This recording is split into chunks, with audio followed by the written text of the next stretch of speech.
اعوذ باللہ من الشیطان الرجیم بسم اللہ الرحمن الرحیم دی اسمارٹ اسکول سر سید احمد خان کیمپسز گلستان جوہر کیمپسز میں اب سب کو خوش آمدید ہے۔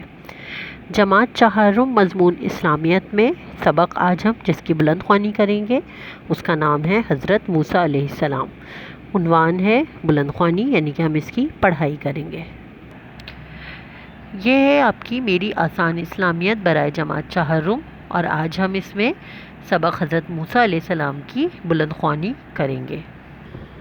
باب پنجم، ہدایت کے سرچشمے مشاہیر اسلام میں حضرت موسیٰ علیہ السلام۔ اللہ تعالیٰ نے ہر دور میں انسانوں کی ہدایت اور رہنمائی کے لیے اپنے رسول بھیجے ہیں اور ان پر اپنی کتابیں بھی نازل فرمائی ہیں۔ حضرت موسیٰ علیہ السلام اللہ تعالیٰ کے ایسے ہی ایک جلیل القدر رسول ہیں جو بنی اسرائیل کی طرف رسول بنا کر بھیجے گئے اور جن پر الہامی کتاب تورات نازل فرمائی گئی۔ آئیے ہم حضرت موسیٰ علیہ السلام کے ابتدائی حالات کے بارے میں جانتے ہیں۔ حضرت موسیٰ علیہ السلام قریباً 3000 سال پہلے مصر میں پیدا ہوئے۔ اس وقت مصر میں فرعون کی حکومت تھی۔ فرعون ایک ظالم اور جابر بادشاہ تھا۔ اس نے اپنی قوم کو مختلف طبقات میں تقسیم کر رکھا تھا۔ ان طبقات میں ایک طبقے کا نام بنی اسرائیل تھا جو حضرت یعقوب علیہ السلام اور حضرت یوسف علیہ السلام کی اولاد میں سے تھے، یعنی کہ فرعون نے اپنی ہی قوم کو مختلف طبقات میں بانٹ دیا تھا، اور ان قوموں میں ایک قوم جو حضرت یعقوب علیہ السلام اور حضرت یوسف علیہ السلام کی اولاد میں سے تھی، اس کو بنی اسرائیل کہا جاتا تھا، جن پر طرح طرح کے ظلم ڈھائے جاتے تھے۔ فرعون کے دربار نجومیوں نے یہ پیشن گوئی کی تھی کہ بنی اسرائیل میں ایک لڑکا پیدا ہوگا جو اس کی بربادی کا سبب بنے گا۔ اسی لیے فرعون نے حکم دیا کہ بنی اسرائیل میں جو لڑکا پیدا ہوگا اسے قتل کر دیا جائے گا۔ اس کو یہ ڈر تھا کہ نہ جانے کون سے گھر میں، کون سے بنی اسرائیل کے خاندان میں وہ لڑکا پیدا ہو جائے جو مجھے قتل کرنے کا سبب بنے گا، لہٰذا وہ تمام لڑکوں کو پیدا ہوتے ہی قتل کروا دیا کرتا تھا۔ لیکن اللہ تعالیٰ کی قدرت ہے کہ حضرت موسیٰ علیہ السلام نے فرعون کے محل میں پرورش پائی۔ اسی زمانے میں عمران کے گھر میں حضرت موسیٰ علیہ السلام پیدا ہوئے۔ حضرت موسیٰ علیہ السلام کی والدہ نے اللہ کے حکم سے انہیں ایک صندوق میں بند کر کے دریائے نیل میں ڈال دیا۔ صندوق بہتا ہوا فرعون کے محل جا پہنچا۔ فرعون کی بیوی آسیہ بہت رحم دل تھی۔ جب اس نے دیکھا کہ صندوق میں خوبصورت بچہ ہے تو اس نے خوش ہو کر اس بچے کو اپنی آغوش میں لے لیا اور اس کی پرورش کی۔ حضرت موسیٰ علیہ السلام نے فرعون کے گھر پرورش پائی۔ اللہ تعالیٰ کا کیا کرشمہ ہے کہ فرعون جو اس در پر تھا کہ بنی اسرائیل کی پیدا ہونے والے تمام لڑکوں کو قتل کروا دیا کرتا تھا، حضرت موسیٰ علیہ السلام نے فرعون کے گھر میں ہی پرورش پائی اس کے سامنے۔ جب حضرت موسیٰ علیہ السلام جوان ہوئے تو بنی اسرائیل کی غلامی اور ذلت پر ان کا دل کڑتا اور خون کھول اٹھتا۔ ایک بار مصر میں کسی کے ساتھ آپ کا جھگڑا ہو گیا تو آپ مصر سے مدین چلے گئے۔ مدین میں آپ کی ملاقات اللہ کے نبی حضرت شعیب علیہ السلام سے ہوئی۔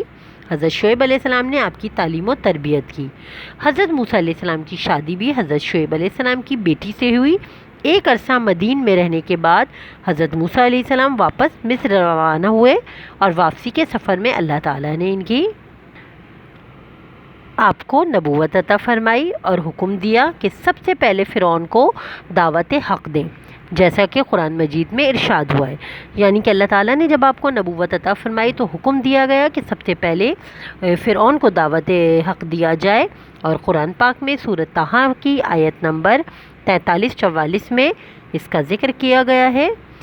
اذهبا إلى فرعون إنه طغى فقولا له قولا لینا لعلہ یتذکر او یخشی، یعنی کہ اس کا ترجمہ ہے دونوں فرعونوں کے پاس جاؤ کیونکہ وہ سرکش ہو رہے ہیں، اور اس سے نرمی سے بات کرو شاید کہ وہ غور کریں اور ڈر جائیں۔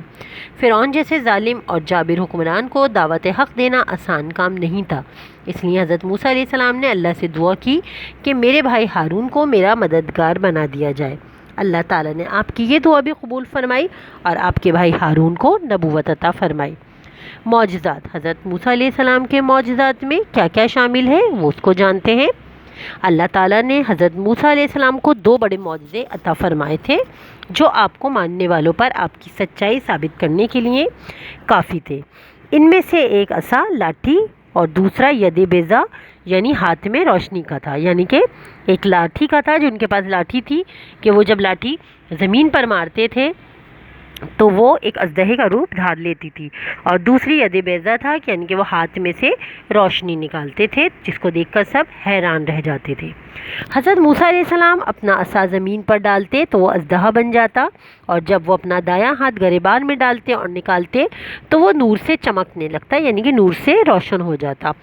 آپ رضی اللہ آپ علیہ السلام نے فرعون کے بارے میں دربار میں گئے اور آپ نے آنے کی وجہ بتائی، اور فرعون کے دربار میں آپ نے فرمایا انا رسول رب العالمین ان ارسل معنا بنی اسرائیل۔ سورۃ الشعراء کی آیت نمبر 16-17 ہے، اور اس کا ترجمہ ہے ہم تمام جہانوں کے مالک کے بھیجے ہوئے ہیں اور اس لیے آئے ہیں کہ آپ بنی اسرائیل کو ہمارے ساتھ جانے کی اجازت دیں۔ یعنی کہ انہوں نے کہا اپنے اور اپنے بھائی کے بارے میں کہا کہ ہم تمام جہانوں جو مالک ہیں ہم سب کا ہمارا اللہ اس کی طرف سے بھیجے ہوئے رسول ہیں، اور ہم بنی اسرائیل کو آپ بنی اسرائیل کے لوگوں کو ہمارے ساتھ جانے کی اجازت دیجیے۔ فرعون جیسا مغرور انسان ان باتوں کو کیسے برداشت کر سکتا تھا؟ وہ تو خود کو خدا مانتا تھا اور اب خود کو سجدہ کرواتا تھا لوگوں سے۔ اس کو بہت غصہ آیا یہ بات سن کر۔ فرعون نے آپ کی دعوت کو جھٹلایا، اپنی خدائی اور اپنا رب ہونے کا روب جتایا، یعنی کہ اس نے حضرت موسیٰ علیہ السلام کے سامنے اپنے خدا ہونے کا دعویٰ کیا اور روب جھاڑا۔ حضرت موسیٰ علیہ السلام نے اپنے دونوں معجزات دکھائے تو فرعون نے درباریوں سے کہا کہ یہ تو کوئی جادو لگتا ہے۔ فرعون کو لگا کہ یہ تو کوئی بہت بڑا جادوگر ہے جو جادوگری سے میرا ملک چھیننا چاہتا ہے، یعنی کہ وہ ماننے کو تیار نہیں تھا کہ وہ جو عصا کا جو انہوں نے حضرت موسیٰ علیہ السلام نے اپنا عصا مبارک کا جو دکھایا تھا معجزہ اور اپنے ہاتھ کا ید بیضا کا، لیکن وہ اس کو ماننے کو تیار نہیں تھا۔ فرعون نے اپنے درباریوں کے مشورے سے مصر کے تمام جادوگروں کو بلایا اور انہیں حضرت موسیٰ علیہ السلام سے مقابلہ کرنے کو کہا۔ جادوگروں نے اپنی رسیاں پھینکیں جو جادو کے اثر سے سانپ بن گئی۔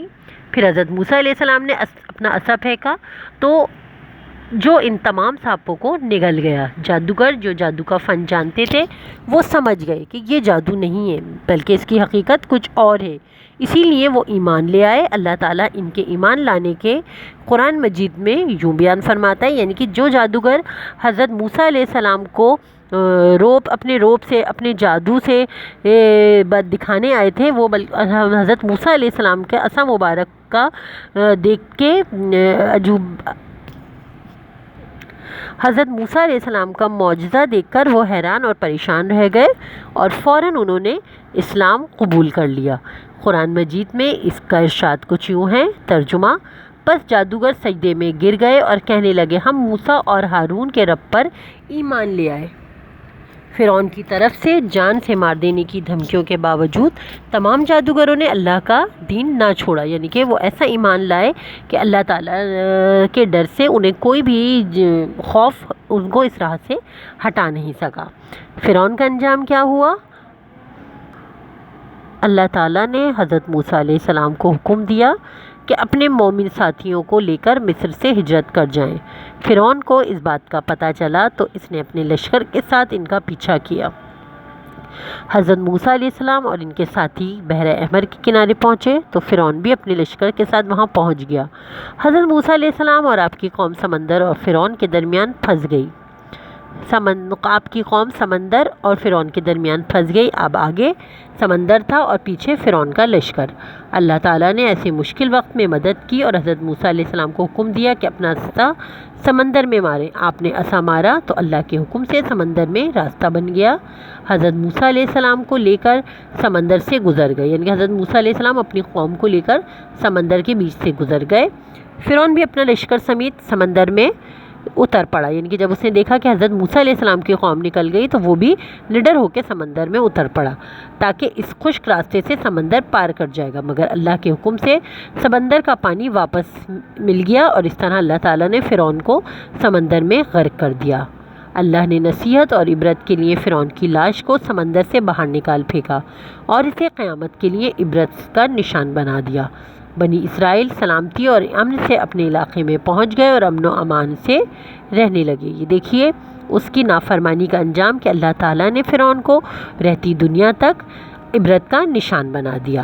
حضرت موسیٰ علیہ السلام کی زندگی سے ہمیں یہ سبق ملتا ہے کہ حق اور سچ کی راہ اپنانے سے نہ صرف اللہ تعالیٰ خوش ہوتا ہے بلکہ انسان دنیا اور آخرت دونوں میں کامیاب ہوتا ہے۔ یہ تھا سبق حضرت موسیٰ علیہ السلام جو ہم نے پڑھا۔ امید کرتی ہوں آپ سب کو اچھے سے سمجھ آ گیا ہوگا۔ اپنے ٹیچر کو اجازت دیجیے۔ اللہ حافظ۔